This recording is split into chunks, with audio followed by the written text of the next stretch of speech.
I'm Terry Watkins, your Chief Idea Catcher at SpinFrogs, and I hope that my audio is coming through okay. So make sure you wave at me, do something to let me know that my audio and video are coming through okay. This is the first time I've ever done Facebook Live.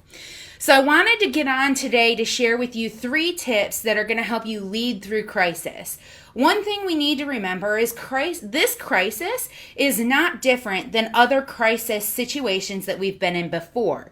And so it's important that we define what crisis is. A crisis is an intense time of difficulty that will require a turning point of change. This is a good thing. This isn't a bad thing. This is a good thing. It allows us to change things and make them better. So crisis, it can be scary at first, but we have to help shift that mindset. And that's what we want to talk about today. Let's talk about what makes a good leader versus one that's maybe not so good. A good leader is somebody who's going to stay calm under pressure. There's somebody who's going to constantly be developing new strategies. They're going to be thinking about the future. They're not thinking about right now and the situation that they're in. They're thinking about tomorrow or 6 months from now even. They're offering direction. They're helping to guide people to a brighter solution. They also have some flexibility with what they're trying to do. And a good leader is going to delegate with clarity and communication to help make sure that that potential future goes well, okay? So what are 3 distractions that happen during a crisis? The 3 distractions that we're all probably experiencing right now is 1, we have a wandering mind. What could happen? What if? The what if is strong. Trust me, I know. The what if is very strong. And that what if can hold us back and stop us from moving forward in our business and in our life. Negative thinking. Negative thinking is easy to fall into because there's a lot of negative, scary things happening for a lot of people right now. And it's in the news all the time. So the negative thinking is something that can really be a clutch point for us and hold us back. So instead of plugging into those negative sources, try to limit how much time you're spending ingesting what's going on worldwide and plug into some more positive resources. Give yourself permission to look at the positive news instead. Give yourself permission to plug into that positive source or that positive resource for energy. It's important as a leader of yourself, your home, or your business that you keep a positive mindset for the people that you're leading, including leading yourself. The 3rd thing that distracts us in a crisis is feelings of anxiety. When we have feelings of anxiety, it makes us want to be still. It makes us shut down.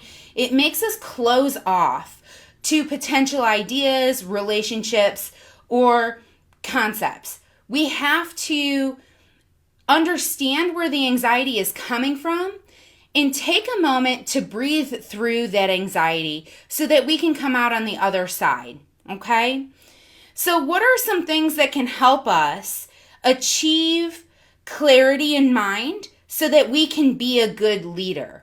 And that's where we're going to talk about today. Our focus really needs to be on these top 6 things to be an effective leader for ourselves, for our family, and for our business. Regardless if you're a business person or if you're a homemaker or if you're somebody who's tragically unemployed right now and you're desperately trying to find some solutions, we still have to be a leader for ourselves and for the people around us. So we have to find a way to break through that noise, quiet our mind, and be thankful for this moment of being still.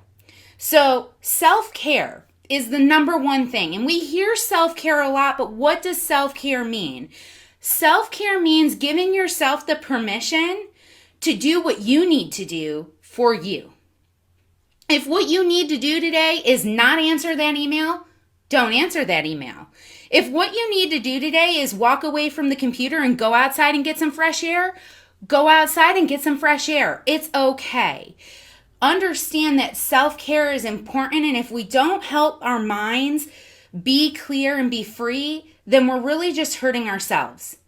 The next thing is movement. If you're feeling depressed, if you're feeling sad, if you're feeling stuck in a negative place, or even just feeling stuck and you're not really feeling negative about it, but you don't feel like you're having any momentum, get up and go for a walk. It's a really funny, April is walking month, and walking is really good for your health. But aside it being really good for your heart health, the reason walking is good is because it gets your blood moving. And it simulates the left side of your body to the right side of your body, and they work together in a forward momentum.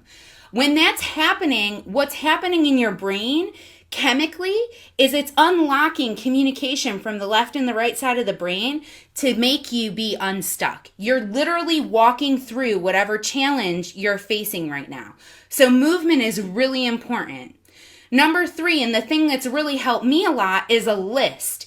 I have 3 to 4 intentions that I set every week. What do I want to do this week? It's not today. And it's not a running list of everything that comes to my mind. It's 3 to 4 things, so it's small and it's simple, that I can do this week to help me continue to move forward. And I'll tell you what, it's really nice to be able to cross those things off the list at the end of the day on Friday. I feel really accomplished, and it helps me to stay focused on that future. Number 4, what do you do with all of the ideas that are swimming around your head? Look, everybody has a lot of ideas swimming around their head. And so a really good idea that one of my friends shared with me many years ago, and it's beautiful, is brain dump. Take that idea, write it down on a slip of paper, grab yourself a mason jar, drop the ideas in the mason jar. Make it a point to once a week or maybe once a month, shake out that mason jar and see what's in there and implement one of those ideas. Just one. Don't overwhelm yourself. Do one idea at a time, okay? But writing down the idea gets it out of your brain so it's not distracting you anymore, and it allows you to know that it's there for future use if you ever decide to use it. Number 5 is evaluation. We have to evaluate ourselves. What does our body feel like? What does our mind feel like? What does our business look like? What does our house look like? We have to evaluate our personal house as well as the structural house that we live in. If we're not taking the time to look at those things and see how they are better serving us, then we're actually doing a disservice to ourselves in terms of the leader we can be for ourselves and the leader we can be for others. So it's really important that we take that time to evaluate what's going on. How are we feeling today? What are we thinking about today? Can we give ourselves permission to not think about those things for a few minutes? Can we give ourselves permission to not feel that negative thing for a few moments? That evaluation is important because it lets us know what's distracting us. Number 6, we got to keep it visual. The prettier it is, the more fun it is, the more likely we are to do something with that idea, right? So doodle. Remember when you were in school and you doodled all over your notebooks? Doodle. It's fun. And it's a great way to keep it visual to help you stay engaged with your goals and your passions. I'm sure you're familiar with dream boarding. I love dream boarding. Now's a really good time to break out some markers and some poster board and draw yourself up a dream board of what you wish life could be like right now, what you want life to be like in the next 6 months. Have fun with it because dream boarding is a lot of fun. We need to keep in mind that in situations of crisis like this, 2 things happen. We have leaders that will break under the pressure, and we have leaders who will rise. These are people who do not have leadership titles, but they are people who are rising above to help people and guide people through the situation. So we want to make sure that we are responding with what we are inside. Crisis is going to bring out who we are as a person from the inside out. So if you are somebody who is innately negative, downtrodden, frustrated, sad, or distracted in some way, that's going to be who shows on the outside. If you're somebody who is generally a happy-go-lucky person, you care about other people, you love yourself and others around you, that's going to be the person who shows on the outside. And we have to remember that we attract different types of people based on the people that we are. So think about the person that you want in your life that's going to help you through this situation. Listen, we're all leaders, but even leaders need leaders to follow. So look for the leader that you want to be and then follow their example. That's the best thing you can do as a leader for yourself, for your house, or for your business, is find the leader that you aspire to be and watch their example and lead with them. I want to thank you so much for taking the time to tune in with me today. I don't think I set this up entirely right because I cannot see your comments, but time, we'll learn, we'll figure it out, and we'll get it so that way I can see your comments next time. But I so appreciate you being here and watching, and if I can serve you in any way, please reach out to me. I am here, phone, text, message, whatever is easy for you. May you and your family and your house stay safe and stay well, and I look forward to seeing you and serving you soon. Thank you. Have a good day.